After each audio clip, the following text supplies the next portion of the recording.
Welcome, ladies and gentlemen, to Relationship University here at Keras Bible College.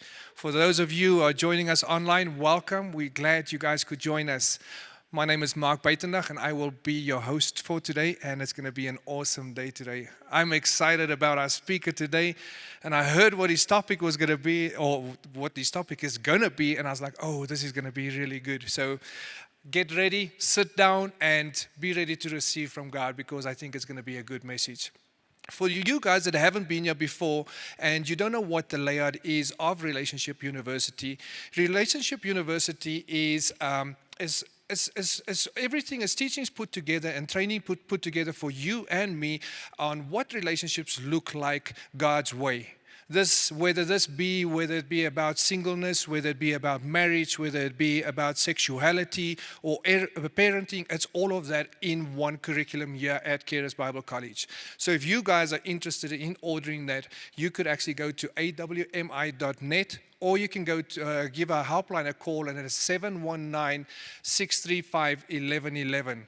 Guys, you really want to take advantage of this. And whether you know what relationship is about or not, this would just be really helpful to teach others in your church or in your small groups or wherever you are. This will just help for that. So please take advantage of this. So I don't want to waste time today. I really want to introduce our guest speaker. I have the honor and the privilege of introducing our speaker. I met him the first time, I think it was in about 2011, 2012, around then I met him. And I was at Jacksonville, Keras Bible College at the Florida campus. And this person came there, and he actually just came to serve. He wanted to know what the extension school was about, and he actually came and served there for a whole year. Didn't get paid or anything like that. And to me, that was honorable. You know, I really honored this person for that, just seeing what he's prepared to do just to get to know what Keras is about and what the Word is all about.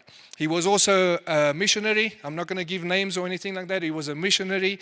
He helped at Russia. And today, he is our Executive Director of Education, and he's my boss. So please, guys, help me welcome Daniel Bennett. Thank you, Daniel. Awesome. How are you guys doing? It's my first time in a long time where I haven't also been the host. And so this is nice. I didn't have to remember anything. Yeah. Did you mention questions? So if you want to send in a question, or since I'm a backup host, if you want to send in questions, we'll get to as many as we can at the end.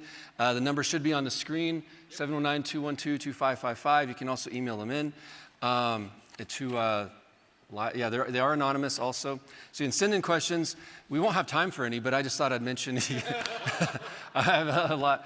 I see some of you way back in the balcony, so I'm probably going to call y'all out and be like, okay, I'm going to use y'all, like, give me your deepest, darkest secret. Let's just have a live discussion here. Anyway, so I want to share with you guys something that is one of my, it's hard to say this is a favorite topic. I'd say it's a really, really important topic that I'm very passionate about. Kind of indirectly, what I want to talk about today is rebuke and correction, about receiving it. And so basically how to receive it and enjoy it. Where's everybody going? All right. So I believe this is one of the keys to success. If you want to succeed long term, this has been one of the most helpful things that God has shown me. You know, the way I stumbled into this one really is because I love humility. And so I love learning about humility. I'm already insanely humble. And so I got it by accident, this whole rebuke and correction thing. But I love humility. And through that, one of the things I realized was part of humility is that it allows you to receive from other people. And you don't burn bridges. When people are trying to light them on fire, you can put them out. And so rebuke and correction. I've experienced both ends of it, a lot. I've had a wide range of experiences. I'll get to that more in a little bit. On the giving correction side, I was also, in life, typically most people can avoid confrontation if they want to. You can avoid most of it in life. But for a while, I was the dean of students. Now that's Mark. And when you're the dean of students, it's literally your job to correct people and to tell them things they don't necessarily want to hear. And so I've had to think about it a lot. When I was a dean of students, two scriptures that always came to my mind One was Proverbs 9, verse 8. So Proverbs 9, verse 8 says, do not correct a scoffer, lest he hate you. Rebuke a wise man, and he will love you. Right? So do not rebuke a scoffer, or he will hate you. I mean, it's literally telling you, like, don't even do it, because it'll just end in bad things happening. Rebuke a wise man, and he will love you. Another one is Galatians 4:16. So Galatians 4:16, Paul says, have I therefore become your enemy because I tell you the truth? Yeah. So those were kind of my two key verses for confrontation, right? Where it's kind of, right, if I tell people, if I don't correct you after you've done something wrong, it's because I made an assessment about your character. I think you're not going to like it. I'm judging you to be a scoffer, right? If someone corrects you, it's actually a sign that they trust you, that you have the wisdom to handle it, right? And again, have I become your enemy because I tell you the truth? So many people are like, if you tell me something I didn't want to hear, it's because you hate me, so I hate you back. You're trying to attack me and destroy me, I'm going to attack you and destroy you first. So this isn't just something for students, this is for everybody. Every kind of relationship in life, you have an element of this. Sometimes it's as equals, sometimes it's not, right? So it's not always appropriate to necessarily go and rebuke your pastor or your boss or something like that. But there's rebuke and correction in all kinds of relationships, in marriage, in public, with coworkers, with your parents, with your children, with your siblings, in politics, right? Social media, friends, teammates, if you're on a team, maybe in sports or a project or something else, at your church, all kinds of things, right? So another way to read these verses, right, is you could say, do not rebuke a scoffer husband, lest he hate you. Rebuke a wise husband, and he will love you. Or do not rebuke a scoffer wife, lest she hate you. Rebuke a wise wife, and she will love you. Right? Or it could be the same thing with a friend, with a coworker. However it may be, is that if they don't have the right heart, then correcting them. Now rebuke, so it actually says do not correct a scoffer, right? Correcting is a bit more gentle. Rebuke means it's very direct, very stern. So saying a scoffer can't even handle correction, but a wise person can actually handle rebuke, which is much more in your face. It's very direct, no sugarcoating, just kind of, you are wrong. So it says a wise person can handle the most intense form of being corrected. A scoffer can't even handle the gentle kind. So I want to break this down a little bit because the solution, I don't want to focus too much today, I don't have time really, to focus on giving rebuke the right way. Some of that can be inferred by what I'll be sharing, but I really want to focus on receiving it the right way. So we can look at this and say, that person won't receive from me because they're a scoffer. But I'd rather turn it around and look at our own lives first and say, am I a wise person? Can people speak into my life without me reacting strongly against them? Or am I the scoffer? You know, some people don't realize that the reason no one ever gives them feedback is because no one trusts them to be mature enough to handle it. And little by little, all their relationships are becoming more and more shallow because any deep relationship, they've burnt. Because it's like, I can't tell you this. So I either have to put up with it or leave this relationship. I have to quit my job or I have to, deal with what you're doing, things like that. So again, looking at our own lives, can we handle correction? Can we handle rebuke? It's a sign of being a wise person, having a wise heart. So, thinking about it, I'm like, what kind of wisdom do you need in order to enjoy it? Because in the natural, people don't typically enjoy it. Society today hates being corrected. Everything is about, tell me I'm great, tell me that you approve of. People don't even want you to be neutral about them. They're like, you have to celebrate me. You have to tell me that I'm perfect. You have to tell me that I'm good. Not just that, agree to disagree. If you don't approve of me, then you're the bad guy. Right? So in the world, people hate to be corrected, but it's not just in the world. This isn't just something that only one political party does or only non-Christians do. Just in general, society, people hate to be corrected. And there's a few reasons for that, right? We have a society that does not value wisdom. We have a society that values scoffing, mocking, right? Just nothing is taken seriously. People are always put down, insulted. Everything's just the battle between comedians. Who can be most insulting to the other person first? And so, it's very rare for people to actually take the time to listen to each other. So my point, I'm not talking about society and politics right now, but my point is just that society can influence us to where we don't even realize how sensitive we've become, to where we won't let people speak into our lives. And again, I'm just talking in general about relationships. If whatever your situation is, you can apply it to your own relationship. If it's, struggles in your marriage or with parenting or in relationship with in-laws or in relationship at work or relationship in whatever it is that you may be doing. So I want to look at a few more scriptures, and then we'll start breaking some of these things down. Proverbs 13, verse 1 says, a wise son heeds his father's instruction, but a scoffer does not listen to rebuke. Right? So if you have mockery in your heart, right, you don't listen to it. You're kind of like, you're correcting me, you're stupid. And instead of listening and saying, is there anything that I should change? Proverbs 15:31 says, the ear that hears rebuke, the rebukes of life, will abide among the wise. Right? So the ear that hears the rebukes of life will abide among the wise. Part of wisdom is being able to listen to the rebukes of life. Here's not even talking about a person. It's just talking about being rebuked by situations. Or like, I made a mistake. Will I learn from that, or will I just get defensive? Will I make excuses? Proverbs 17, verse 10 says, rebuke is more effective for a wise man than 100 blows on a fool. Right? So again, you can beat a foolish person all day long and they still will be foolish. But a wise person, you can just correct them with words and they'll be like, that changed my life, thank you. Right? So Proverbs 25, verse 12 says, like an earring of gold and an ornament of fine gold is a wise rebuker to an obedient ear. Right? Somebody who's a wise rebuker, giving counsel to somebody is incredibly valuable. It's like gold. Now again, we're going to talk about this because some people are really good at giving rebuke and some people are really bad at it. It's much easier to get rebuked by somebody who's really good at it. Like when somebody's good at it, they can correct you and call you out and you walk away thinking like, I admire that person so much. I've never felt better in my life. This is exciting. You forget like, oh yeah, they were correcting me. You walk away and you're like, that was amazing. They're awesome. I mean, I've been rebuked like that where it's like at the end of it, you're like, they just corrected me. It didn't even feel like it because it was so kind and so wise and so, appropriate in how they went about it that it actually was amazing.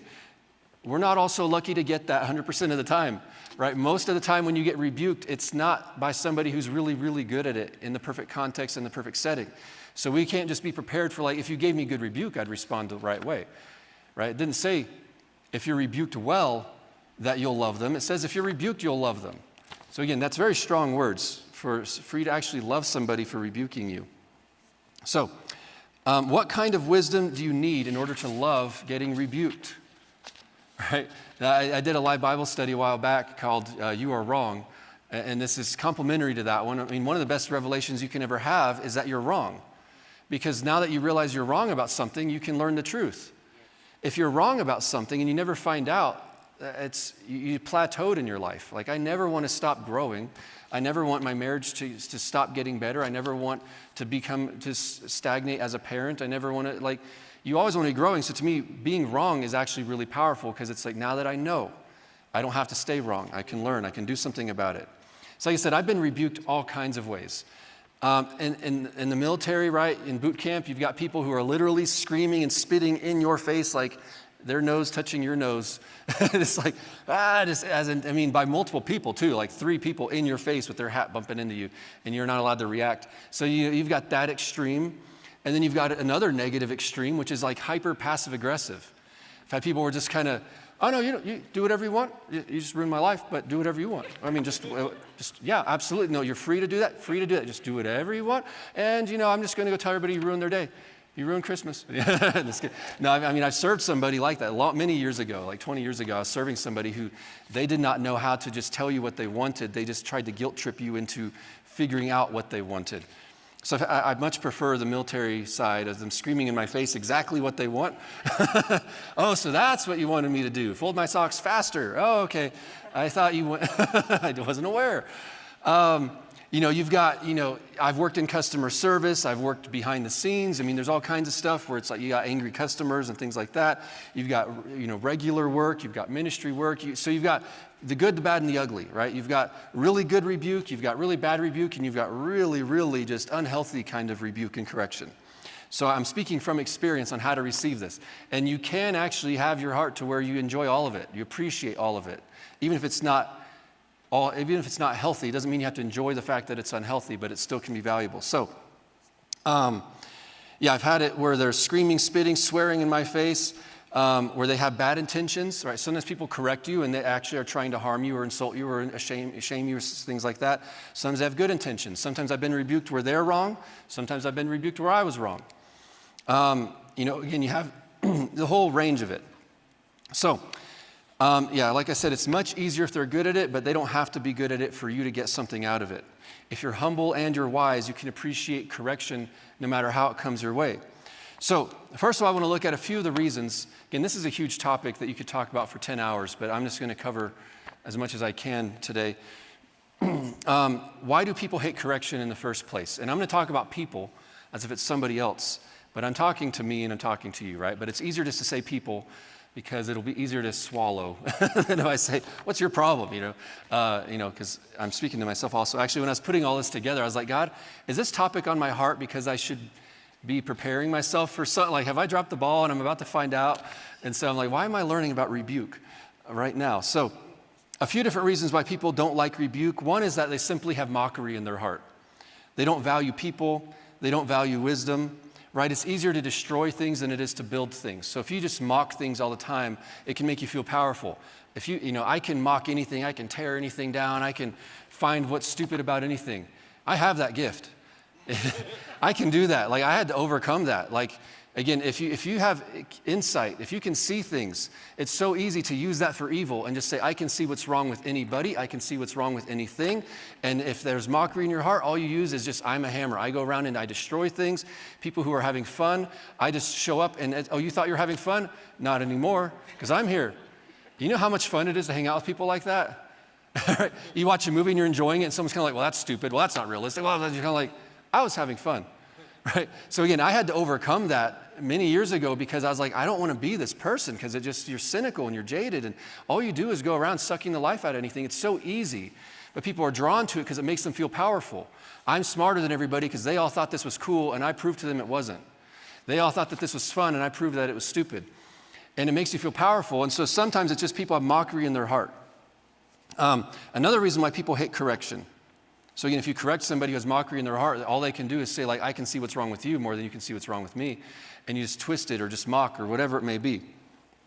Another reason people hate rebuke and correction is that their ego is threatened, right? Pride, right? So pride doesn't like it. Maybe they associate it with shame of like, you're trying to shame me and I refuse to feel ashamed, so now you're my problem. I hate what you're trying to do to me right now. Maybe they secretly think that they're better than you, so it's kind of like this offensive, like, how dare you correct me? Don't you realize I'm smarter than you? Don't you realize I'm more godly than you are? Don't you realize I'm more spiritual than you are? Don't you realize I'm wiser? All these things, so it's this offensive, like, how dare you think that you can speak into my life? Now, there's a place for boundaries. I'm not saying there's not that, but I'm just saying some reasons people hate this. Another one is that they judge people who do what you're telling them they're doing. So if you always judge people who are late and judge people who are late and judge people who are late and you're like, man, people who are late are just the worst and I'm better than them. And someone says, hey, you're late. All that judgment you put on other people, now you're underneath it, right? And so now suddenly you're like, no, I refuse to be what I judge because you judge so harshly. Again, a lot of times when people react very strongly about something, it's because they were judging people so harshly that now they're like, I don't want to turn that against me. So now I'm revolting. So again, this is all under their ego is threatened. Another thing with their ego being threatened is that they're like, you know what, I can grow on my own, so I don't need anybody's help. Leave me alone. I don't want your input into my life because I don't need it because I can grow on my own. So that was the first two. So the first one, mockery in their heart. The next one is ego. Their ego is threatened. The third one is that their identity is threatened. You're challenging who they see themselves as, right? Maybe somebody says being perfect is part of who I am. Maybe subconsciously you just think like, I don't mess up like that. And if you tell me I messed up, you're not just telling me I messed up, you're telling me I'm not who I think I am. You're challenging my identity, right? Or it's, I'm a kind person, you're telling me that I was rude. I refuse to accept that I was rude because that challenges who I see myself as. Or, I know I'm a patient person, I know I'm a good person, you're making me feel like I'm not a good person or I'm not a patient person. And so again, people react very strongly if they feel like their identity is being challenged. Another reason is that they think the relationship is being challenged or is being threatened. Right? Maybe people associate correction with rejection. Because maybe some people, the way they grew up or their past work experiences or past dating relationships or whatever it may be is, if you give me feedback, that's always a form of rejection. And it may be true, it may not be true, but if people grow up with that, if people live that their whole life of any time you tell me something wrong with me, it's a weapon, you're trying to hurt me, you're trying to embarrass me, you're trying to shame me, you're rejecting me as a person, they're going to react very strongly, where it's like, you might give gentle feedback and say, hey, there's too much salt on the eggs. How dare you reject me, right? I mean, people can react so strongly because they associate the two things together. There's no, they don't know that there's actually loving correction. There's loving rebuke. There's loving feedback because they've never seen it. Or maybe once they get burnt, they stop being able to see it because they just assume it's always the bad kind because of their own history. It's kind of like, in movies, I mean, I haven't seen this in real life, so I don't know where I've heard of it from, probably movies, where people say, you can't fire me, I quit. That's what some people do relationally a lot. Oh, you corrected me? You can't reject me, I reject you. And so it's like, oh, you're going to burn this bridge down? I'm going to destroy it with missiles. Because people overreact because they're like, I think what you're trying to do is going to hurt me, so in order to defend myself, I'm going to hurt you first. And so they react very strongly to hurt the other person first because they're scared of rejection. Another one along these lines is that they've been hurt, right? Some people hate correction because they've been hurt, because other people can use correction as a weapon. They can use it as a tool to manipulate somebody. There's all kinds of ways people can use correction in a bad way.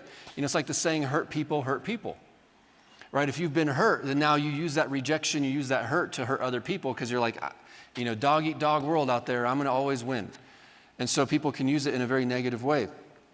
It can be a cycle, but praise God, Jesus breaks all those cycles from our past, right? Where you don't have to keep hurting people because you've been hurt. You can be set free from that and breathe life into relationships instead of just passing along things that have been sown into you by other people. So those are a few. I'm sure there's many other reasons, but really it stems from either fear or fear of rejection, fear of pain, fear of hurt, whatever it may be, or just straight up mockery of not caring. So what kind of wisdom is needed? So I have three. I'm going to break it into three main points. Lots of little subpoints here. So the first one is learn to value feedback. Learn to value feedback. Right? Feedback is great. And I'm going to start with feedback because feedback's like the most gentle form, right? We'll get to rebuke later because that's more intense. But let's just think about it in terms of feedback right now. Right? If you're hiking, if I'm hiking or I'm walking down the pond here, if you suddenly see a bear 10 feet in front of you, you don't say, stupid eyes, why'd you show me that bear? You ruined my day. Right? Your eyes aren't the problem. They're just revealing the problem to you, right? And so same thing, feedback isn't the problem. It's just revealing a problem. And so a lot of times people, they get mad at the feedback, right? You like the saying, don't shoot the messenger. Where it's like you get really mad at what you're hearing, and so you attack the messenger, someone who's telling you something. But if you change your heart and say, I value feedback, I want to know, right? If there's a bear 10 feet in front of me, I want to know. Because at least now I can say, here I come, Jesus. At least I get to say my goodbyes real quick. And so you want to know. You don't just want to say no, I refuse. I'm going to close my eyes and just pretend that nothing's going wrong. If something's wrong, you want to find out. See, maybe the person giving you feedback is right, but maybe they're wrong. But either way, there's a problem. If you don't get any feedback, you don't know there's a problem. Maybe you messed up, and now you know, oh, I messed up. I didn't realize I messed up. Now I can make things right. Or maybe I didn't mess up. Maybe they misunderstood. I wouldn't know that they misunderstood. It's like, oh, the way I came across was like that? That's not what I meant at all. And so you're like, I'm so glad I got this feedback, because even if you didn't mean to mess up, even if they just misunderstood you, feedback is valuable because you're like, I didn't realize that's how I'm coming across. I mean, think about other cultures. If you go on a trip to another country and someone tells you, hey, don't do that sign, that thing you just did with your hand, in the U.S. that means one thing, but in this country that means something totally different. And you don't say, I can't stand you, you're always telling me what to do. It's like, no, it's feedback. I'm letting you know that what you're doing is not having the effect you think it's having. So sometimes it's a misunderstanding, sometimes it's a real difference, but without feedback, you'll never know. Maybe you need to make some adjustments to your behavior. Maybe you need to make some adjustments to how you communicate things. Because again, it's just feedback. Again, someone could be completely wrong, but the fact that they were that wrong shows that something's off. I need to be aware of the fact that someone misunderstood me that much. Or maybe maybe they're just revealing to me that I need a healthier boundary and they shouldn't be in my life. I mean, it could be that intense where it's like, thank you for the feedback. I had no idea that you were full of that much poison. I'm now putting up a wall because, I can't have this relationship in my life, right? Feedback's valuable no matter what. It's like, thank you so much for revealing yourself to me. That's what's going on inside of your head right now. I'm moving on with my life. So again, if you're wrong about something, it is great to find out. Imagine being married and you're wrong about something and you never find out. And it's like, oh, you mean that thing I did for 30 years drove you nuts? Why'd you never tell me? Well, I thought you'd get angry, right? Again, maybe they justifiably think that. So again, you want to let people know. You want people to feel safe giving you feedback. So again, part of that is learning to value feedback. Mark and I were just joking. Once he was being the MC and his collar was messed up. And he sat down and he realized, they told him, and he's like, why'd no one tell me, right? I mean, if you have food in your face, right? I mean, you're like, why? A true friend is one who will tell you. Or like once I was, this is like 5 years ago, I was introducing Mike and Carrie to the second year students, or maybe it was first year back then. So I introduced Mike and Carrie to go speak something, and I sat down and I looked and my fly was open, right? And you're kind of like, I would have appreciated someone letting me know before I got on stage in front of a bunch of people, and my zipper was down, right? So there's all kinds of things like that where, if someone says, hey, by the way, your hair's messed up, or hey, by the way, there's toilet paper hanging out from your shoe, you never say, how dare you? How dare you? You're like, thank you. You just saved me from a lot of embarrassment. The same thing in life. It's just getting to where we value feedback. Or when somebody says, hey, you messed up. Hey, the way you just said that, the way, I think you corrected the kids too harshly. I think you did this. I think you did that. Or, at work or in friends, whatever. Just realizing, thank you. Oh my goodness, I didn't realize I was doing that. I didn't realize I had toilet paper hanging out from my shoe. The fact that you told me shows me that you're my friend, right? Again, that's usually what you say, right? If you got a booger hanging out of your nose all day long, and then you get home and look in the mirror and you're like, oh my goodness, I don't trust any of them anymore, right? I'm going to rebuke all of them tomorrow, right? It's kind of, but if somebody tells you, you're like, thank you so much. Obviously, do it discreetly if you can. It takes trust to give somebody feedback. See, people are scared to give feedback, at least in our society. People are scared to give feedback because so many people react so negatively, where it really shows that they trust you if they're giving you feedback. So you're like, well, thank you.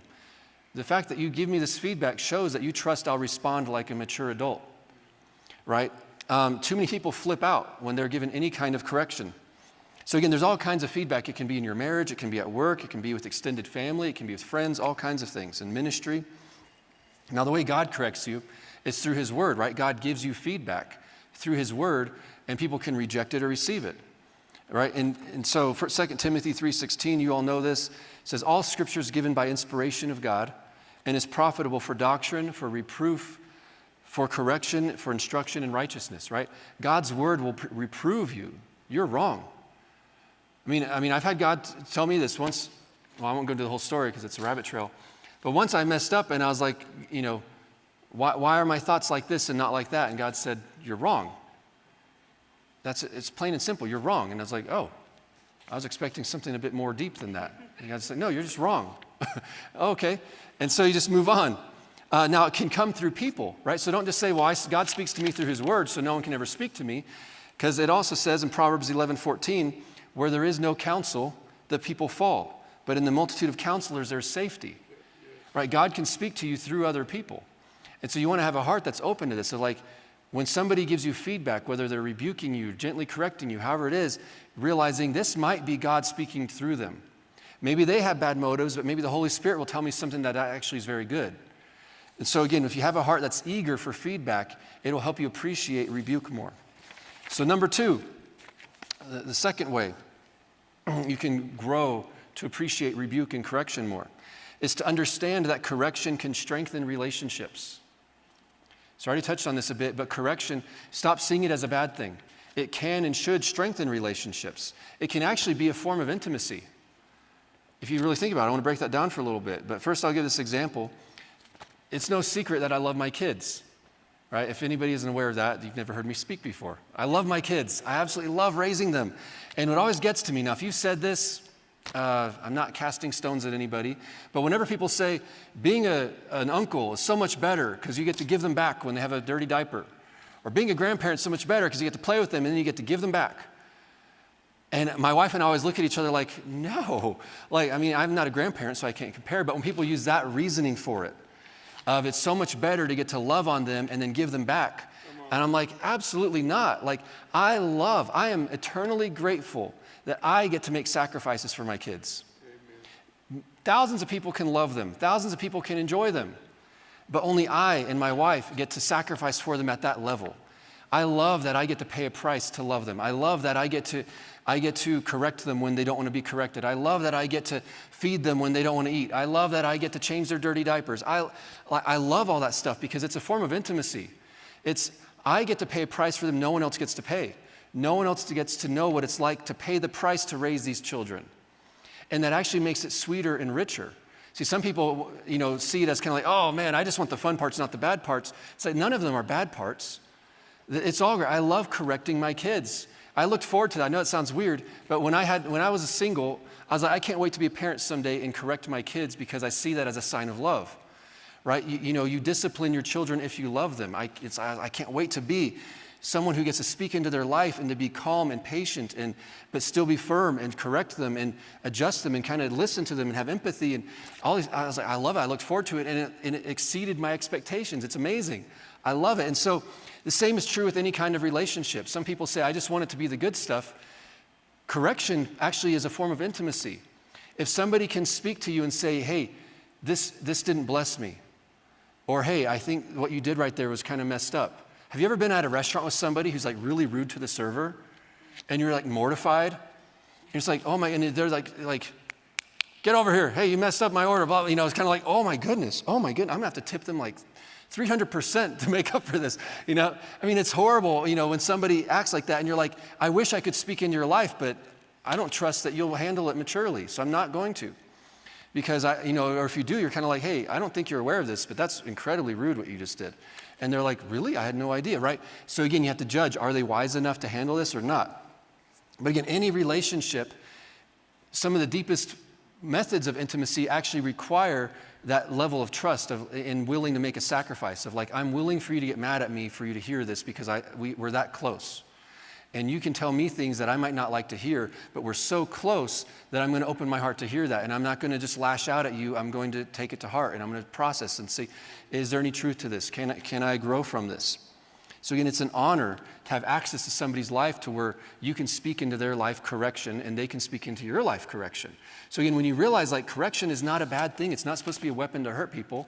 A lot of people use it the wrong way, but just because there's a bad version doesn't mean that God didn't invent the good version. Right? God wants to correct you.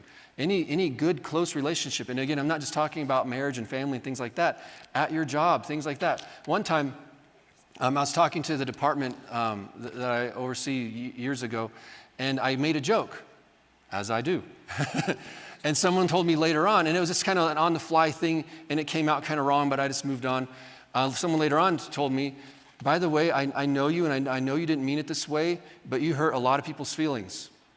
And then I say, I can't, how dare you? How dare you? I'm your boss, right? And I was like, thank you so much. I had no idea that I accidentally did that. So I got to apologize, explain like, hey, this is what I was trying to do. It went wrong. I'm so sorry that I embarrassed you all and I hurt your feelings. I was so thankful. And so guess what that did to my relationship with the person who told me? I trust you even more now. Thank you for having the courage, for trusting me enough to tell me that. And now I know I can trust you to tell me the hard thing, right? If somebody only tells you what you want to hear, it's a very shallow relationship. But when you're like, this person will tell me things even if it's not comfortable. Very few people like conflict. Very few people like confrontation. So sometimes you should actually thank people. Thank you so much for having this conversation with me. I know that was very uncomfortable for you. I know this was not an easy thing to bring up. I know that this was out of your comfort zone.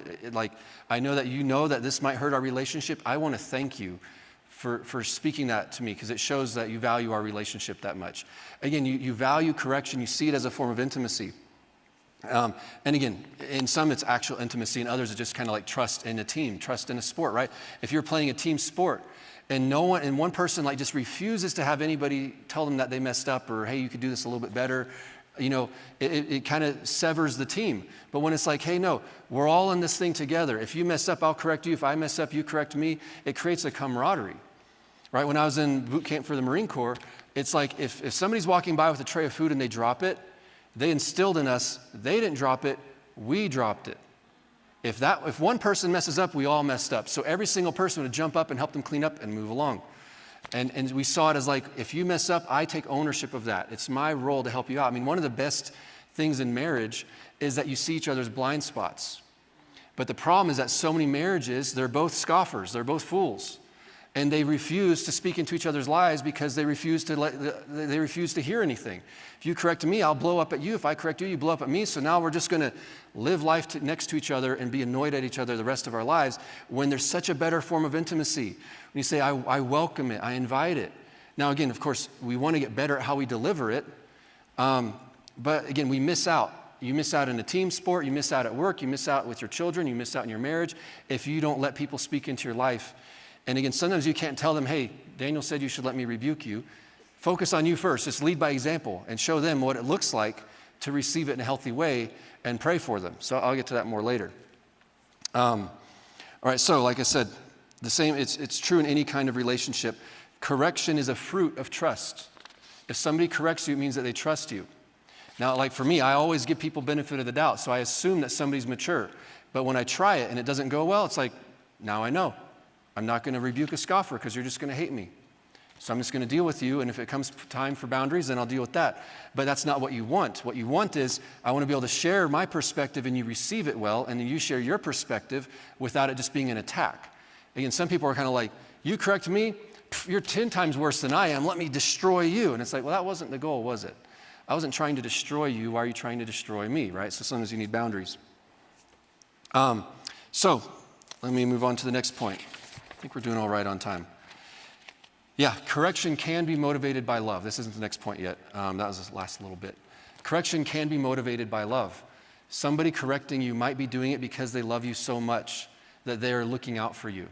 Like, hey, I know what you're going through. I've made that mistake before. I just want to give you a heads up. I think you're rushing this relationship. How dare you? You've never been in love like I'm in love right now. I care about you too much to not say anything. Right? It's like the watchman on the wall. If I say nothing, your blood is on my head, right? It's like, I've got to say something. If you receive it, great. If you don't receive it, I had to have a clear conscience. I had to let you know I think you're making a mistake. I mean, there's so many, I can think of one particularly right now where it's like some people, they don't invite you to speak into their life. And I've seen people make massive mistakes in their life. And it's like, I could have warned you, but every time you talked with me, I could tell that you had all these walls up and you hadn't welcomed me to. Man, people make massive mistakes, and we've all been there, right? We see somebody walking off a cliff, and we're like, I think I'll just make it worse if I try and stop them. But it's so much better when it's like, this person's so teachable, I know I can go to them. And again, like I say, it's a fruit of trust, it's part of relationship. It's a good thing. I don't correct people that I know are going to blow up.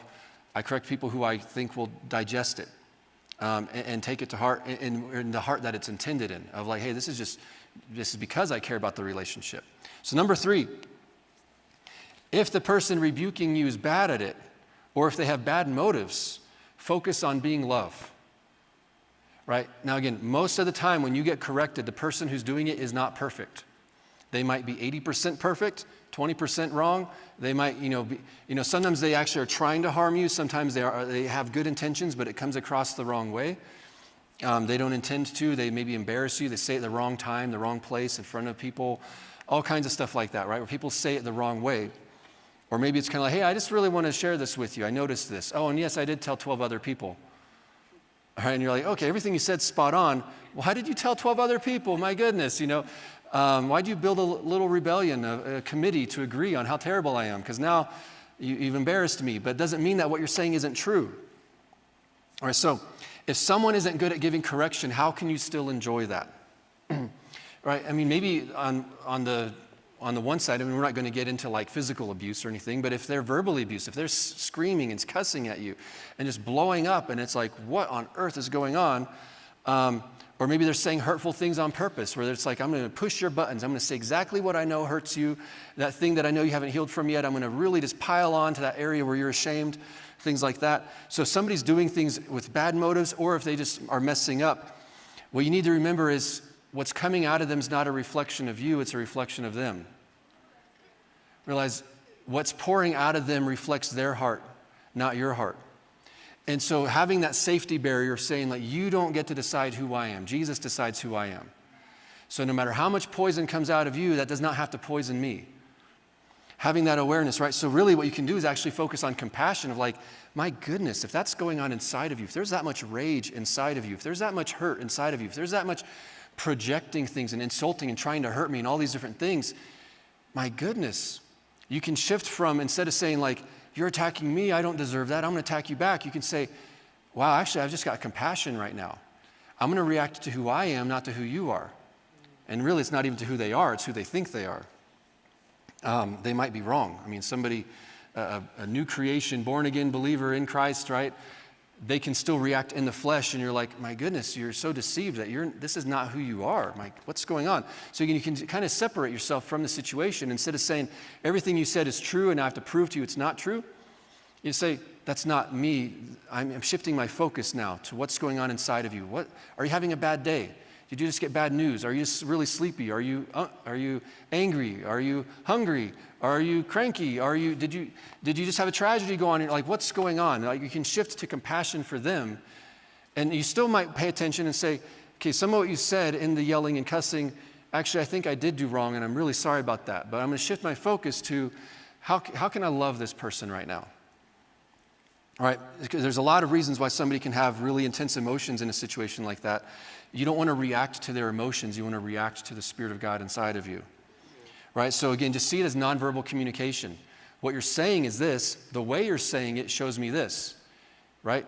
Your words tell me one thing. Your actions are telling me even more. So now I'm getting a more full picture of what's going on here. You are really hurt. You are really angry. You are really full of rage, whatever it may be. So again, you may say, hey, their emotions, you may be thinking to yourself, like as they're spitting in your face, their emotions.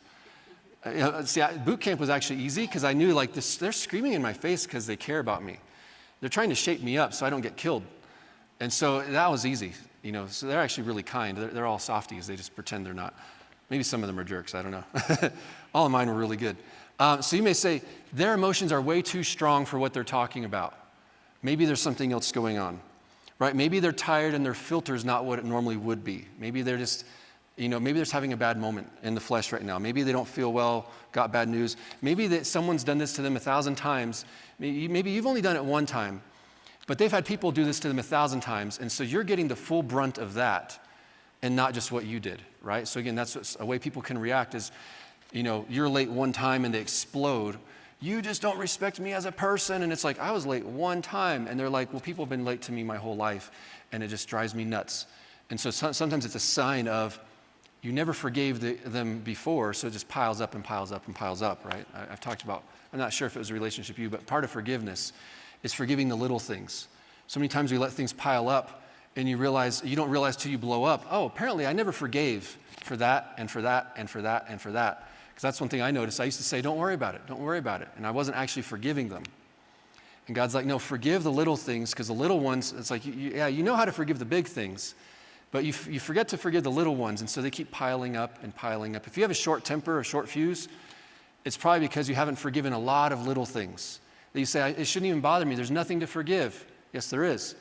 Forgive the little things, or they're just going to keep piling up. And then next thing you know, you're a camel that has like tons of straws on its back, and every time anybody puts one on, you're like, that's the last straw the next day. That's the last straw next day. That's the last straw. It's like you live in a perpetual state of last straw, because you never forgave the 99,000 straws, and that last one's always setting you off. So, maybe the person is scared, and that's why they're reacting so strongly, right? Maybe they don't know how to express what they're feeling. Maybe they don't know what they're feeling. And so they're scared because they're like, conflict's uncomfortable, my heart's racing, I'm kind of nervous with what's going on, and so I'm going to lash out. It's kind of like people talk about alcohol. Sometimes they call it like liquid courage. Right? So I want to go talk to her across the room, but let me have another drink first. Again, it's from movies. I don't know if this actually happens. You're like, liquid courage, right? Because if you're drunk or even just tipsy or something, you're willing to do things that normally might make you feel uncomfortable, right? So some people treat anger the same way, where it's like, that's really uncomfortable. I need enough anger. They don't think it this way, but what they're subconsciously doing is, I need to have enough anger to have the courage to say this. So some people only know how to open up through anger, or only know how to open up through a pity party, or only know how to open up through whatever it is of like whatever their go-to emotion is of like this one right here, it's so strong that it gives me the courage to say what I need to say. So again, realizing like something's going on inside of their heart. Maybe they're angry because this has bothered them for a long time and they didn't know how to tell me, and so they needed that as a crutch. They needed their liquid courage, right? They needed their rage to help.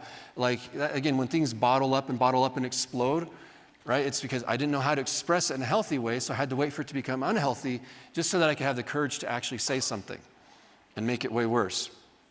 So sometimes somebody's doing it. Again, I'm not going to the hyper extremes. Sometimes the reason why somebody is exploding or whatever it may be, exploding is one way of looking at it. It could be shutting down, stonewalling you. It could be, whatever it is, being passive aggressive. There's different types of ways people act. Sometimes it's just they're self-centered, right? And maybe they're a narcissist. Maybe they enjoy getting a rise out of you. Some people literally enjoy like the look on someone's face of like, maybe it's the way they manipulate people. It's like I scare people into doing what I want, or I make people feel guilty into doing what I want. I make people feel ashamed into doing what I want. So again, like what I'm focusing here on is if somebody's rebuking you in an unhealthy way, instead of getting defensive and attacking them, just focus on compassion. Say, something's going on. How can I connect with this person? How can I de-escalate the situation? How can I rebuild the bridge? Because there's something else going on. Granted, sometimes you may have done something that warranted that level of blowing up if you did something really, really, really bad about somebody.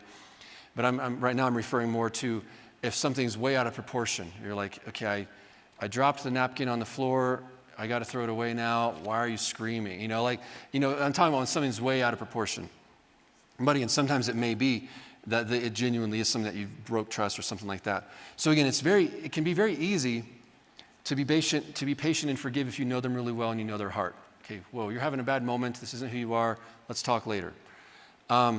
Sometimes it takes supernatural love, though, right? If somebody truly is your enemy, they're trying to destroy you, they're trying to hurt you, or they just are lashing out, whether they want to harm you or not, sometimes it literally takes supernatural love, but that makes it really easy because you have supernatural love inside of you, right? For me, anytime, it's always more tricky when it's like, you can't tell, are they against me? Are they for me? Are they trying to destroy the relationship or save it? That's usually where it's a bit more tricky because you're trying to figure out where they're at and what their goal is. But the minute I find out somebody's against me, it's a piece of cake. Jesus very clearly said, Matthew 5 and 43 and 44, he said, you've heard it was said, you shall love your neighbor and hate your enemy. But I say to you, love your enemies, bless those who curse you, do good to those who hate you, and pray for those who spitefully use you and persecute you. The minute I'm like, I thought we were friends, you're my enemy. Okay, now it's easy. All I got to do is love you. I'm going to bless you. I'm going to do good to you. I expect nothing from you now. Right? See, the reason why relationships that are closer are more tricky is because you expect something from them. I expect to be treated a certain way. You expect to be treated a certain way. When you don't get it, you get frustrated. Because like, why aren't you treating me the way that I think you should treat me? We have this friendship. We have this relationship. But the minute you're kind of like, oh, wait, now I'm not expecting anything. Now I can just blast you with love because I don't expect anything anymore. And maybe that'll save the relationship. Maybe not. Doesn't matter. I'm going to be who I am. I don't care who you are. If you're attacking me, I'm just going to love you because that's who I choose to be. So no matter how bad it gets, you get to decide who you are and where you react from. No one else gets to tell you what's inside of your heart, who you are in the spirit, any of that stuff. So you can be like, look, when in doubt, I go back to the basics. I'm a loving person. I'm full of God's love. I'm a new creation. Whether I messed up or not, right? If somebody is kind of like, okay, so I did mess up. And they're like, and you should be ashamed. It's like, listen, I messed up and I want to make it right, but I'm not going to feel ashamed. I'm forgiven. I completely regret it. I know I'm going to have to rebuild trust. Whatever it is, right? You don't have to take on what they're telling you should take on necessarily. Because I'm not going to feel ashamed. I'm not going to beat myself up for 3 years. I'm not going to, it's like, I know who God says I am now. If you truly messed up, you may have to have boundaries and say, I completely understand that you need boundaries in this relationship right now, whatever it may be. Again, it could be at work. If your boss chews you out and you're kind of, hey, I either need to quit or I need you to promise you won't talk to me like that again. Whatever, again, setting healthy boundaries, there's all kinds of contexts. So sometimes somebody's 100% against you or 100% wrong. Usually it's a combination of all three things that I said, right? Where what we need to do is just learn to appreciate feedback, realize that correction can be a form of relationship and intimacy, and loving them when they're wrong. Where it's like, hey, they're not 100% my enemy, but they're 10% my enemy and don't realize it. So I'm just going to love on them. I'm going to learn to appreciate feedback, and I'm going to see correction as a good thing. So lastly, and I'm going to probably go 5-10 more minutes before Q&A.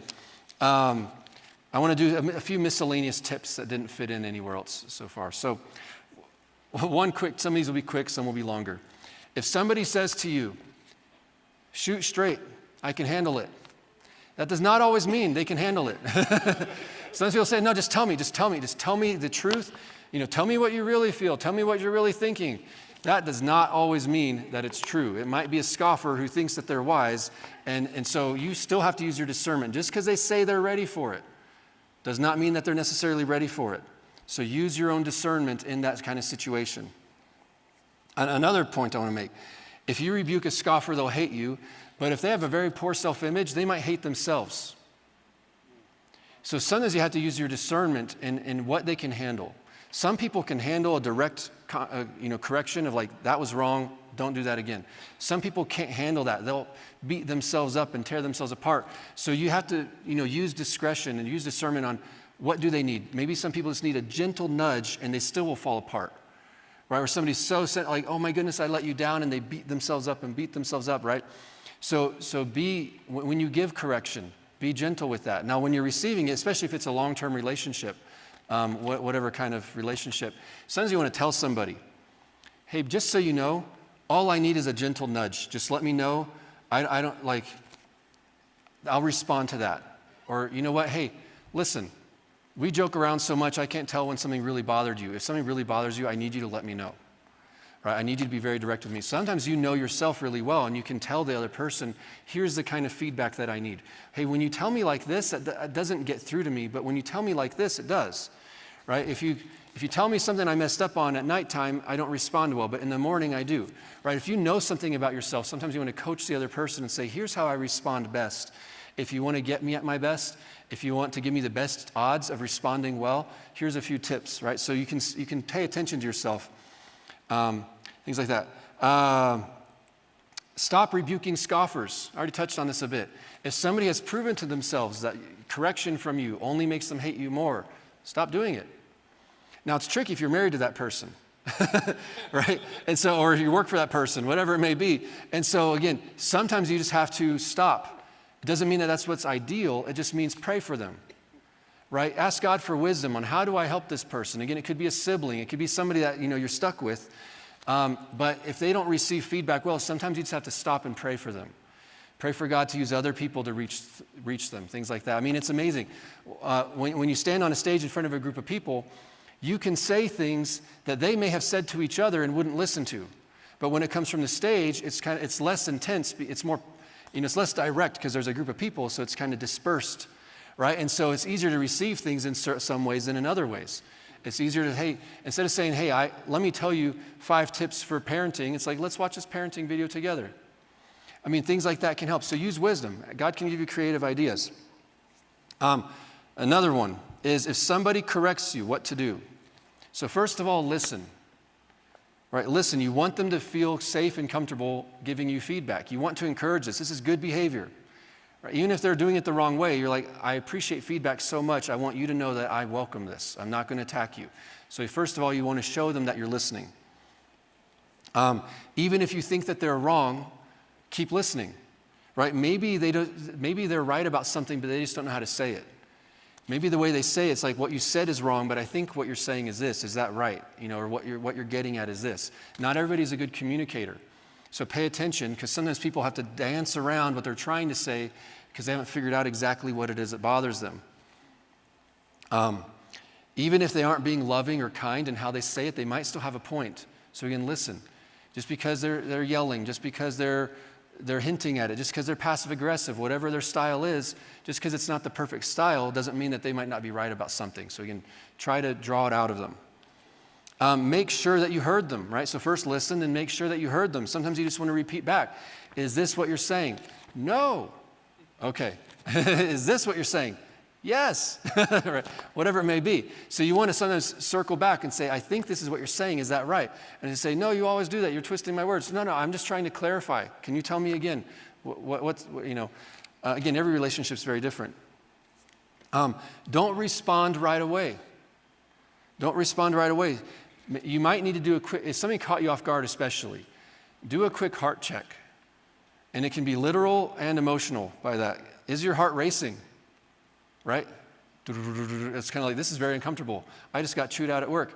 My goodness, my heart's racing. Am I going to get fired? Are they mad at me? Your heart can be racing, or a relationship or a friendship of like, oh my goodness, maybe I'm losing my circle of friends right now because this person just called me out. Whatever it is. So do a quick heart check. Do you feel hurt? Is your heart racing? Do you feel offended? Do you feel threatened? Do you feel tired or cranky? Do you feel like attacking them back? Do you feel like you need to defend yourself? Right? Feelings, whether physical or emotional, can affect how you say things and how you hear things. So before you respond, you might want to check and say, is this me talking or is this just my embarrassment talking? Right? So take time, process. Okay, am I nervous? Am I freaking out? Do that heart check. Just by doing the heart check, processing what you're going through right now can actually help you get control of yourself again. So, my face is red, my heart's racing, I feel embarrassed, I'm ashamed, whatever it may be, or I'm scared, or whatever it is, you're like, now that I'm aware of that, I can process it a bit better. It's not just going to come out in what I say. I can try and get some control over myself. So again, if you aren't sure what you're thinking or feeling, you might want to hold off on responding. So you may even want to say, thank you so much. This is kind of catching me off guard right now. Can I process this for a little bit and get back to you? Right? If you can just, okay, can I have 5 minutes? Can I talk? Can I sleep on this? I want to really think about this. I don't want to say anything right now that I'll regret. You may need to say some things like that. If a scoffer rebukes you, you're in a really tight spot because you can't give them any feedback about their feedback.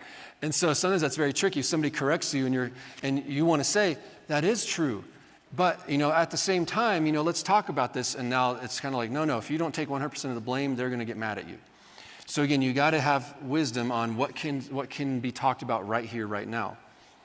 One of my rules of thumb, like once in Jacksonville, I had a student just yell at me in front of everybody. If any of you do that right now, just, I'll see how I react this time. Oh, wow, that was interesting. I didn't know I had that in me.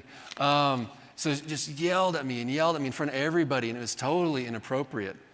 But what hit me while I was processing that, because at the time I was a volunteer, so I didn't know do I have authority to correct any of this? I don't even know what to do. So I just, went to the leadership and explained it at the time. But I was like, even if that person is 99% wrong, if there's 1% where I could do better, I want to do better.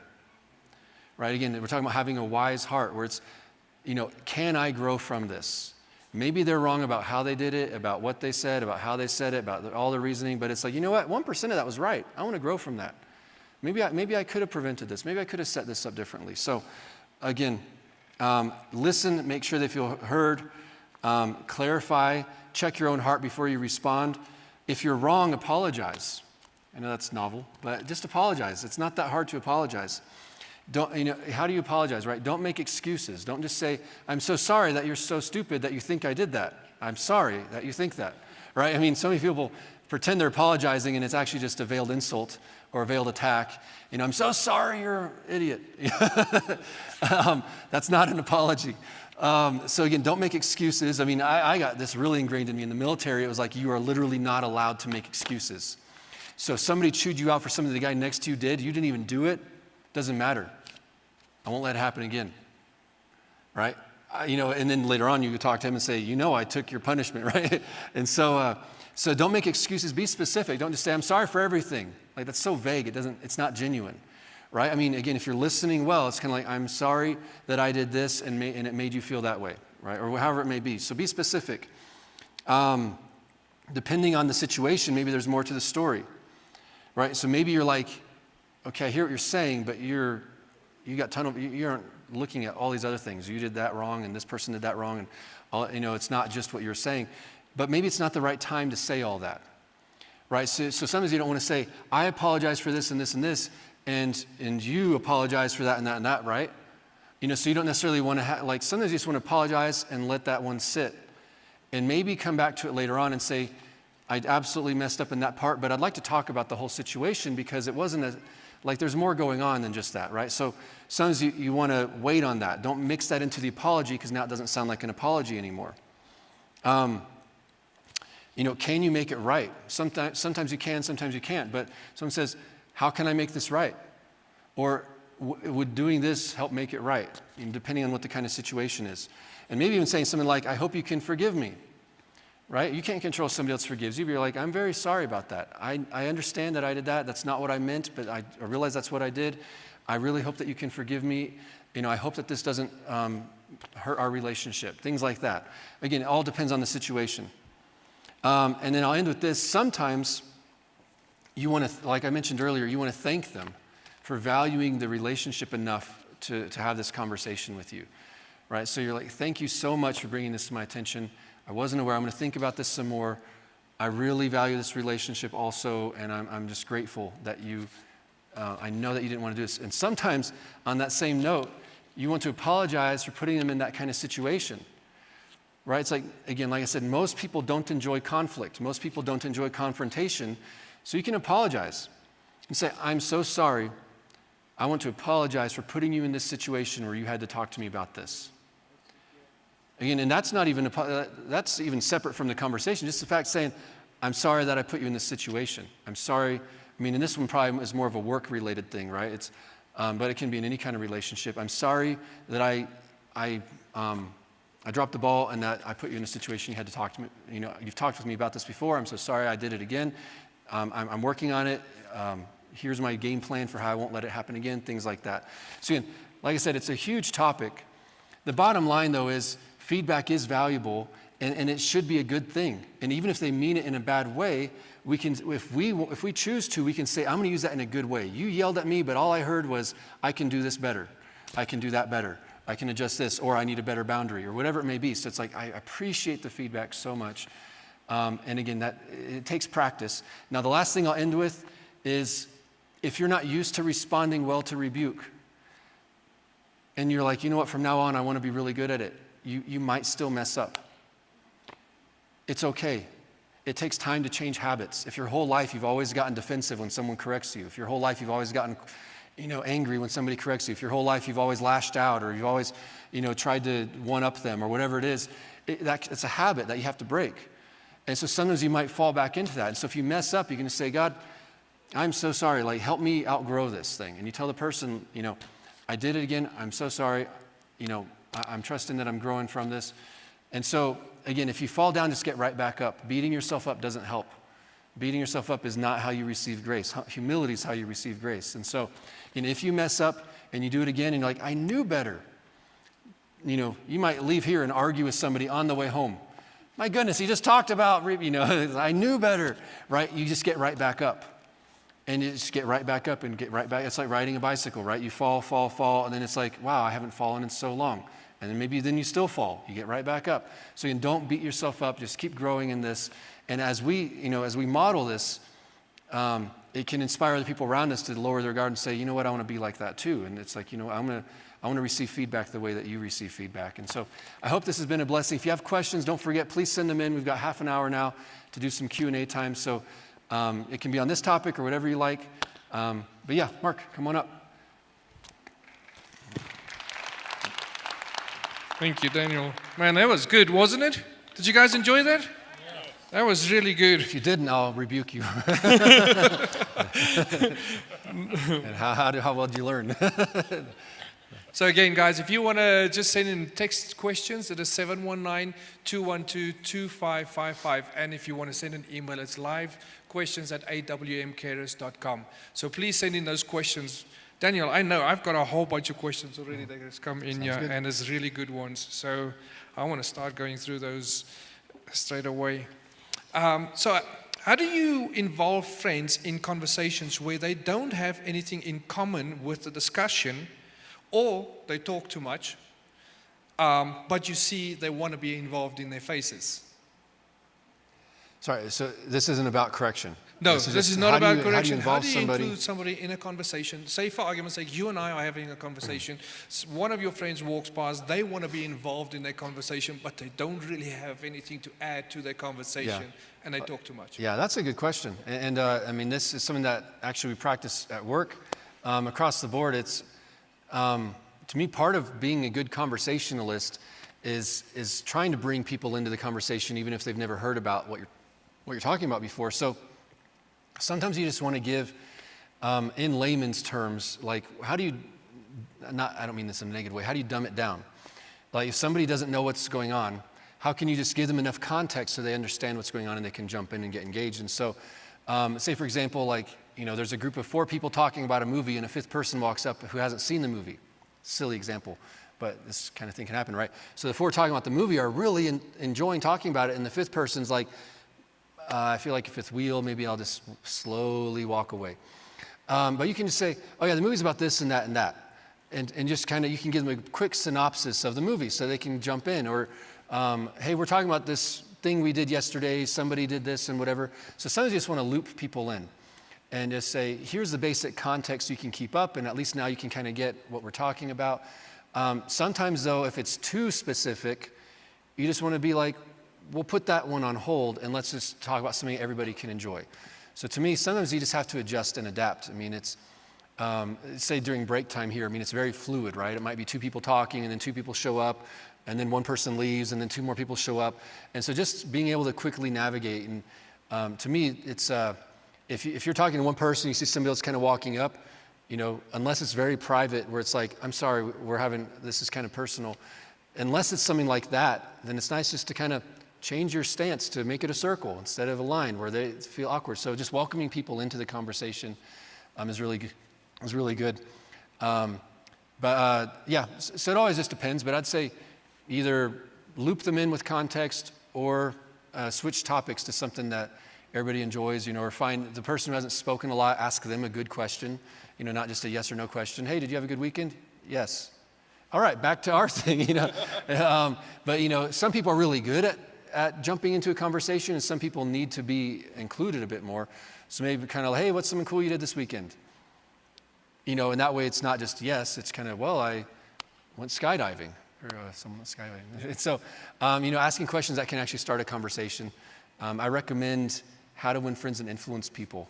If this is something that you'd like to grow in, that's a really good book on just kind of engaging people in conversation and how to help people feel more welcome into what you're talking about. So going along with that question, how would you, because I hear this a lot from the students, and that they don't know how to shut somebody, or I say shut somebody down, but it's like stop somebody that talks a lot. How can you stop somebody that talks a lot in a nice way and not a condemning way? I don't know, what works for you? Just kidding. What do I do with you? I do talk a lot.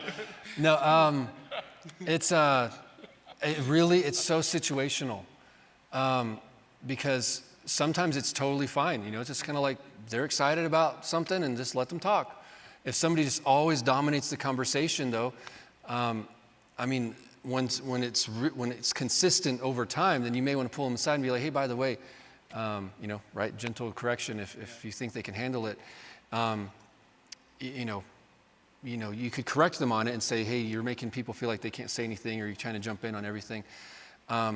But to me, there's very gentle ways of doing that also. It's kind of like you intentionally wrap up one topic and ask somebody else something and say, hey, yeah, what are you thinking about that? Or, hey, I was thinking whatever. It's hard to explain. I'd say just try to involve other people. It's kind of like we even say with IGs and things like that here at Charis, the leaders are coached. Don't just say, does anybody have feedback, but say, do you, like call them out by name. What are you thinking? Because usually introverts have something to say. They just won't say it unless somebody asks them specifically to say it. And then you got other people who will jump in at the slightest invitation, they'll jump in, and that's great. But you don't only want them to be involved. And so sometimes you have to call out people, say, Mark, what do you think about this? Yeah. And so sometimes you can do that in a circle of friends also. But I'd say just being aware of it, it's, I'd say as you live life, you can get better and better at it. I mean, one of my circles of friends, everyone's pretty good about getting a feel for who hasn't talked in a while and finding something to, shift the conversation that direction. But yeah, if somebody just won't stop talking, just stand right in front of them. No, to me, there's gentle ways, and then there's just shoot straight. I mean, to me, honestly, like part of why correction and rebuke are so important is because we're so scared to just let people know anything. Hey, you're talking too much. So many people would get so offended and be like, the relationship's over, it's done and all that. But you maybe pull somebody aside and say, hey, by the way, and whenever someone's telling a story, you talk right over them. You never let them finish their story. Or, hey, by the way, whenever you tell a story, it's way too long. We're all telling little 30-second stories, and your stories are always 5 minutes. If you have healthy relationships, you can just tell somebody, by the way, you're railroading other people. They're not getting the chance to talk. So many times we tiptoe around because we're scared of confrontation, and we kind of just got to get over it and just in a loving way. I mean, I had a buddy years ago who I was talking with him about something. Somebody else came up and started rambling about something really boring, and he literally just walked away. And I was stuck, and I was like, you can do that? I didn't know you can just literally walk away. And so he's just kind of like, I'm bored, and walked away. And I was like, what am I supposed to do? So now I do that to people. I just will be like, I think you guys are doing all right. I'm going to go do something else. Anyway, there's a lot of different ways you can go about it. That's good, though. Okay, this is a good question. In a Christian marriage relationship, is it considered abuse when a spouse that is in a full-time ministry chooses not to speak to the other spouse for weeks at a time or sometimes months because they are angry at them while they still continue to ministry and serve? I would say that's not intentionally, but that's a bit of a loaded question because it sounds very specific, and I'm only hearing a very small portion of what's going on. So I'll speak more in principles as opposed to exactly what is going on here. I would say if that's accurate, then it doesn't sound very healthy, obviously. People can use the word abuse to mean different things. I probably wouldn't use the word abuse. I'd just call it being a jerk. And so, again, now as far as can somebody minister while their life isn't perfect, then obviously. Can you pray for the sick if you have a runny nose? Yes, you can, because it's who you are in the Spirit, right? And it's God's power, not your holiness. And so I'd say that obviously doesn't seem healthy, and pray for the relationship and pray. Again, maybe it's intentional. Maybe that person's gave up on the relationship for whatever reason and something needs to be rebuilt, or maybe that person just got very sidetracked and doesn't realize how much they've been distracted by something else, where sometimes people get very sidetracked and are like, I'm trying to do this to provide for the family, or I'm trying to do this to take care of the home. And it's like, yeah, you are, but you're neglecting me, and it can go either direction, so many different things like that. And sometimes it's a misunderstanding. Like I said, sometimes though, if the person has proven themselves to be a scoffer, then you may have to say, I'm not going to rebuke you or correct you because I don't think that it'll go well. I'm just going to pray for you and pray that somebody else comes your way who can coach you. Now, again, it's always easier for, it's one of those things, lessons like this are always tricky because it's like, I wish so-and-so could hear this, because sometimes when we hear something, it's like, I know what to do on my end, but I wish they knew what to do on their end. And so it can be tricky. Sometimes you just got to pray for them to come across the right person, the right teaching, see something. But I'd say if you haven't tried it, don't just assume that somebody won't take feedback well. Try it. And try and do it in the best way possible, right? Go to them first. Again, I didn't go too much into how to give rebuke and correction, but in most cases, you should go to the person first and just calmly explain to them.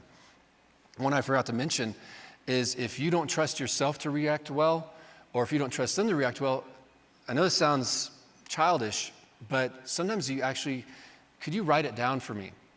Right? If you've historically had a very bad temper, and you're like, I'm trying to grow from this, But the minute they say something I don't agree with, I explode. You may want to say, could you write it down for me so that I can read it by myself? Because again, you may say, I don't want you to see my reaction when I read it because I'm working on this, but I want to have time to process and give you like my true answer and not just the way I do habitually. So sometimes there's a place for that, of giving somebody that separation where it's easier to do something in a letter so that you don't have that instant reaction. What some people do, I actually forgot to mention this, so some people do make this mistake. They put a lot of thought and prayer into what they're going to say to correct somebody. They check their heart, make sure that they're calm, make sure that they have the right motives. Then they tell the person. Then the person reacts right away, and then they react back right away, and everything went out the window. So it's like all that preparation, and then they reacted without a second's thought, kind of, oh, but you did this, and you never do that, and whatever, they blow up, and then you are kind of like, quick, react, and now you react, and now it's like, now you're just reacting to each other, and the same thing happened. All that preparation didn't work at all. So sometimes it's kind of like, you need it to be turn-based. You need it to be kind of, okay, thank you for that. I'm going to process that, and I need a moment. Or, again, some of my examples are like extremely bad situations. There's a whole range where some of them aren't nearly that unhealthy. And so, again, if a spouse isn't speaking to you, to me, there's a lot more into that. If they're completely ignoring you, there's so much in it. I'd pray for wisdom, pray for how to pray for them. To me, that crosses into the territory of they're not my enemy, but they're acting like they're my enemy. So God, what does God say to do for my enemies? Love them, bless them, pray for them, do good to them, selflessly. I expect nothing in return. I'm just going to pour love and compassion on this person and pray for wisdom. There's safety in the multitude of counselors, so going to people who are a bit more engaged and understand the situation a bit more. But yeah, it's tricky to go specifically in the situations like that because there's always so many details that I'm not aware of. So. And this is just the Holy Spirit sometimes showing me, is like I need to sit back and just like, okay, Lord, show me what is going on in their life that they actually reacting to me that way. And if I sit back and look at that, then God will show me what's going on. Yeah. And that sometimes helps and diffuses it. Right. Next question. My husband very seldom compliments me, but is very liberal to give other women compliments. Like, for example, you have a pretty smile, and this person says, I feel hurt because people assume he compliments me, and it doesn't happen. It doesn't work. Yeah, I would start off by having that conversation with him. Just, hey, I love compliments, even though I've heard it 1,000 times before. Because, again, there's a wide range of reasons why it could be happening, but it could, start giving benefit of the doubt and saying, maybe they think since I know it so much, I've heard it so many times that I don't need that, because in their mind, if it's not a new compliment, it's not meaningful. And you may say, listen, I don't care if I've heard it 1,000 times. It makes me so happy when you compliment me, right? And so sometimes you want to start there. Obviously there's other directions it could go, but I'd start by giving benefit of the doubt and saying, communicate your needs to each other. It's good just to say, I love compliments. And reinforce that when you get a compliment, show them how much you enjoy it. It's kind of like if somebody loves presents, and if they get a present, and they're kind of like, cool, and set it down, and the other person's like, oh, well, I guess I'm not buying you a present again because you didn't seem to care. So you want to show them. You want to show, the excitement. If you give somebody a present and they're like bouncing off the walls and just jumping up and down and thrilled or whatever it is, or, if they love that, that's how I act when my kids give me presents. I'm the one bouncing off the walls. I give that positive reinforcement of like, this is the best thing in the world. Thank you so much. And I'm so amazed at how you paid attention to what I said yesterday. And you made me that finger painting. Because I do love it. And I want to show them that I love it. I don't want to be kind of like, cool, thanks, I'll take it to work. I'm like, I want them to see that. Because if they see how much it blessed me, it encourages them to do it even more. Because I know that they want to bless me. And so same thing, it's letting them know kind of, hey, and again, starting with the simplest, without going so extreme, I'd say in that conversation, I wouldn't bring up, hey, you compliment other people but not me, because now it's more of an accusation as opposed to, I would love compliments. I love it when you it honors me and all these things like that. And so to me, I'd start there. Obviously, again, it can go much worse if it's like this person doesn't even care about you and all these things and all that, but I wouldn't start with that. I'd start just with, have you even let them know? It's let people know, this blesses me, that doesn't bless me. When you talk to me like that, that doesn't bless me. When you do this, that really does bless me. I mean, just having, again, a marriage is supposed to be a safe place where you can have adult conversations with each other. And you can say, I like this, I don't like this. I like it when you do this, I don't like it when you do that. I mean, you're supposed to be able to have that kind of, I mean, imagine a sports team where people always were just passive aggressive with each other, just hinting at stuff. And it's like, you'd never win a championship if a coach were afraid to say like, hey, by the way, you keep forgetting to dribble the ball. Right? And yet people want healthy marriages where they're afraid to talk to each other. So it's kind of, which one's more complex, right? Marriage is way more complex, and yet people think that you're supposed to get through it on hopes and dreams, right? You have the conversation. I mean, just be open with each other. Share, I like this, I don't like that. I don't like it when you rub my neck. It hurts my neck. Oh, I thought you liked it. I like it when you rub my neck. Oh, I didn't know you liked it. I've never done that. You know, like, if you don't say it, you won't know. And so, again, pray about the wisest way to say it. Ask God for wisdom and how to go about it, how to say it in a way they'll receive it, where it's not an accusation. What can easily happen is like, hey, honey, just so you know, I love compliments. And even if I've heard it a million times, it makes me so happy when you just tell me that I'm beautiful, when you tell me whatever. And they're kind of like, I do tell you. No, you don't. Yes, I do. You tell them more than you tell me. Bah, it blows up. And so you don't want it to go that direction. You want to, again, stay calm and say, how do I just share this and let it go? Plant the seed, give it some time to grow. You can't just say, like, here's my list of how I want you to act, and tomorrow I expect you to be on your best behavior. You know, you plant the seed, you know, and you demonstrate things. And so asking God for wisdom, again, the leading of the Holy Spirit. And you can cheat by using the gifts of the Spirit. God prophetically show me what on earth I should do to get through to my spouse. You can do that. You can ask God to give you tips and hints and bring other people along the way. You don't have to be super overtly subtle, right? Leave the TV paused right where I'm saying this, and just, maybe they'll walk by and hit play, or leave a book open to a certain, a certain passage, or highlight your Bible, leave it open. Hey, honey, could you give me my Bible? Like, you don't have to do that. Just pray and ask God for wisdom on how to go about it. So, that's good. What do you do when your wife says she doesn't love you, is always offended at anything you say, and assumes the worst in any attempt you make at giving feedback? Mm-hmm. Again, this is a very specific situation, so I'll just go back to the principles of, if you're in a relationship where someone said, I've given up on this relationship, I've given up on this marriage, whatever it may be, to me, you go back to the basics. When in doubt, love them. How can I love them selflessly without expecting anything in return? To me, one time God told me the only reason you ever get frustrated at people is when you see them as equals. He's like, I didn't call you to see people as equals. I called you to always wash people's feet. Always see yourself as serving them. And if you see yourself as, I'm here to serve them, and I'm not expecting anything in return, then you appreciate what you get in return, but you're not demanding it. Now, again, there's a lot in that, so that's why I don't want to talk specifically about that, because I don't know all the specifics of the situation.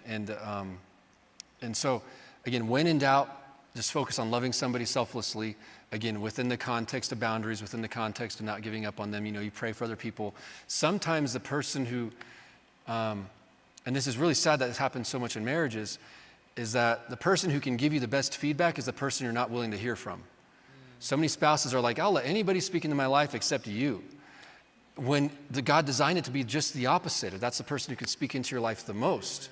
And you can speak into their life the most, but there's so much, fear of your identity being challenged, or how, you're saying I'm not good enough, or, all these different things. Now, if somebody's overtly saying I don't love you and I'm not interested in this relationship, let's just be roommates or whatever, to me, you can just be like, okay, that makes it easier. I'm just going to love you and not worry about what's happening in return. Now, again, if it gets into the realm of abuse or things like that, to me, there is a place for healthy boundaries.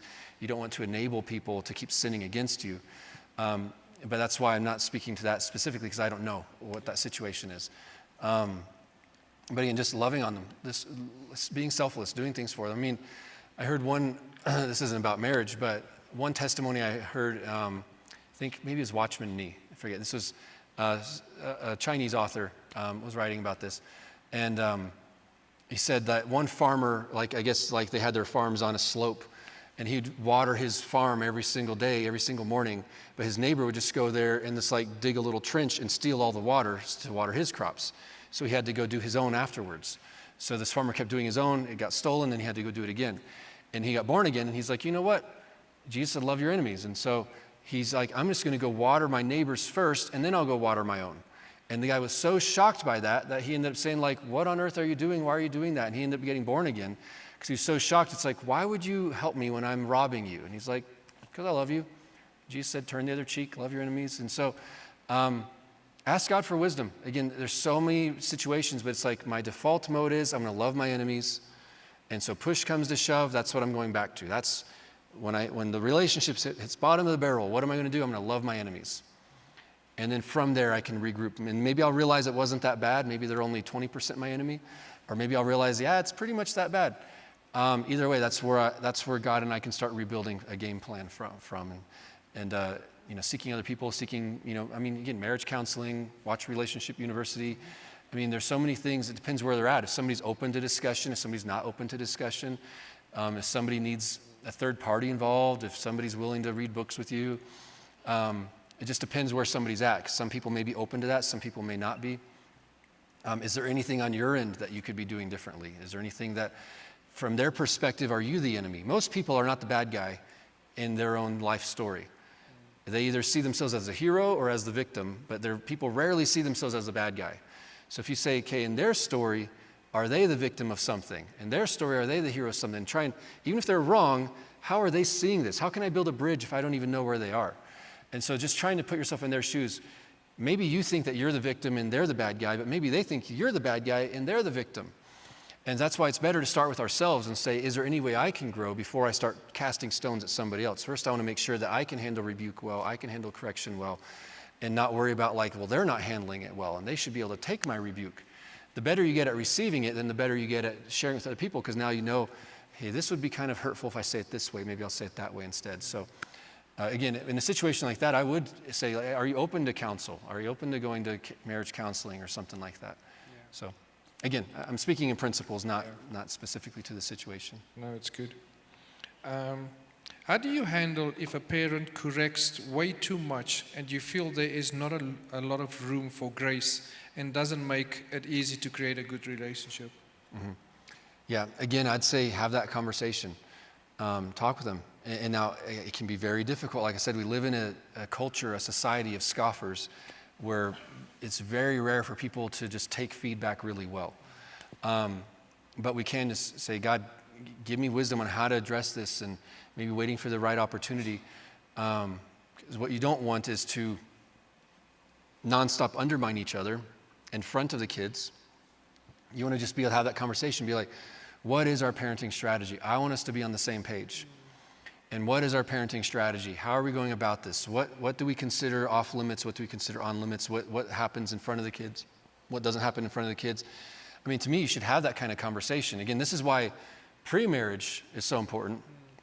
Because a lot of times people get married based off of that relationship and don't think about how are we going to build a life together, how are we going to raise kids together, and all that kind of stuff.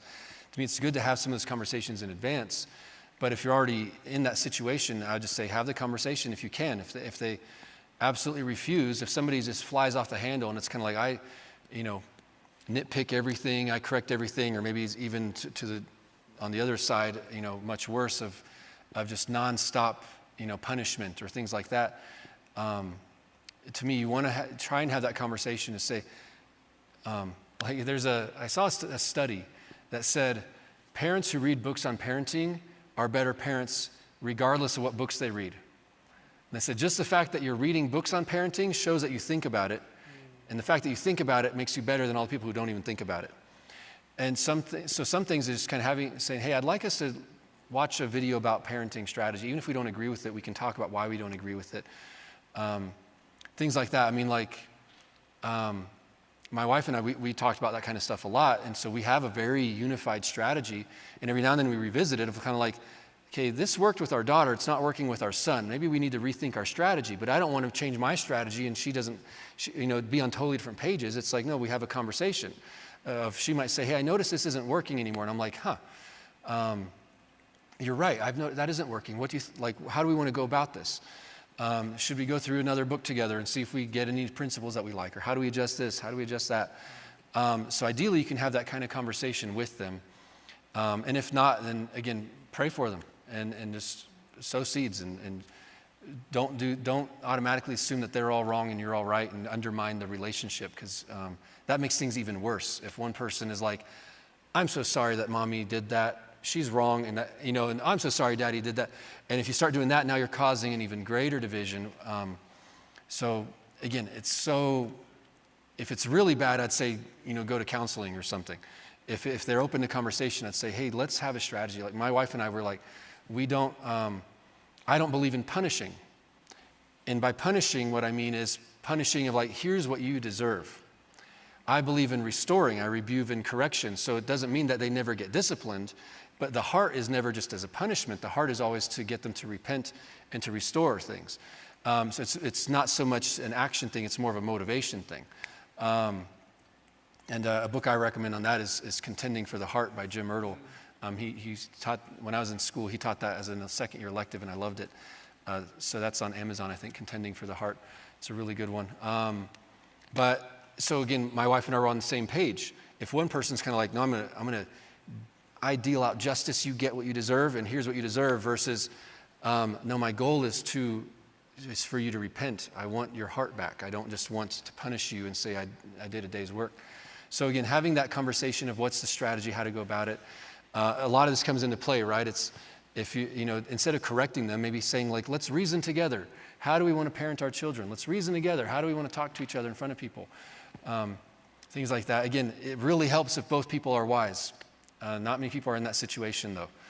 But we can work toward that. We want to grow wiser and wiser, and pray for our spouse to grow wiser and wiser. And they might be praying for you to grow wiser and wiser. And some people listening to me, maybe by video or something, obviously not somebody in this room, it's an answer to prayer. You're listening to all this because your spouse was praying that you would listen to this. You're like, Lord, please get through to them. But again, having a heart that's willing to have conversations with somebody and willing to be corrected and willing to say, you're right, I was wrong. I could do better. I could do that differently. And so many people don't have that heart. It's all just, you're wrong. No, you're wrong. No, you're wrong. And so again, having that humility, the meekness of wisdom is so crucial. But yeah, start off by trying to have the conversation in as gentle a way as you can. See if they can handle it, and then take it from there. And maybe even let them know, hey, I'd love to have a relationship where we can be more open and honest with each other about how we do things. And then again, depending on how it goes, just pray for them. Pray for the God to open their heart. Thank you, Daniel. That was very helpful. Yeah, thank you all. We're out of time, so yeah, I guess that was the last one, well. probably. Yeah. So guys, please go check out our archive. It is at awmi.net/relationships. And there's a whole bunch of teachings there still available for you guys. And if you want the curriculum, please go check it out at awm.net. And we can help you with that. Also call our online at 719-635-1111, and we'll get that and help you with your order. Daniel, again, thank you very much. This was awesome. Yeah, and I'll mention one last thing real quick. Last year, my wife and I, so on these marriage ones, my wife and I taught how to hear God together in your marriage.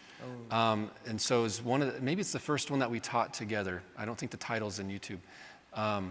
But that one, to me, again, if you're having those conversations with your spouse, that's a good one that complements some of what we've been talking about. So. Yeah, and I know Rick McFarland's on there. Yeah. There's a lot. Pastor Greg. There's a whole bunch of teachers on there, guys. There's 56 hours worth of teaching on here, so you have to go check it out. Well, I was referring to the YouTube archives. Oh, okay. This the is YouTube one? separate. Okay. Yeah.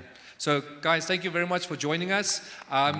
Next, do you know when the next one is, Daniel? I don't know when the next one is. Well, we'll just post it online for you guys, so please go check out online, awmi.net, and there will be a posting of when the next one is. And thank you for joining us. Yeah, thanks.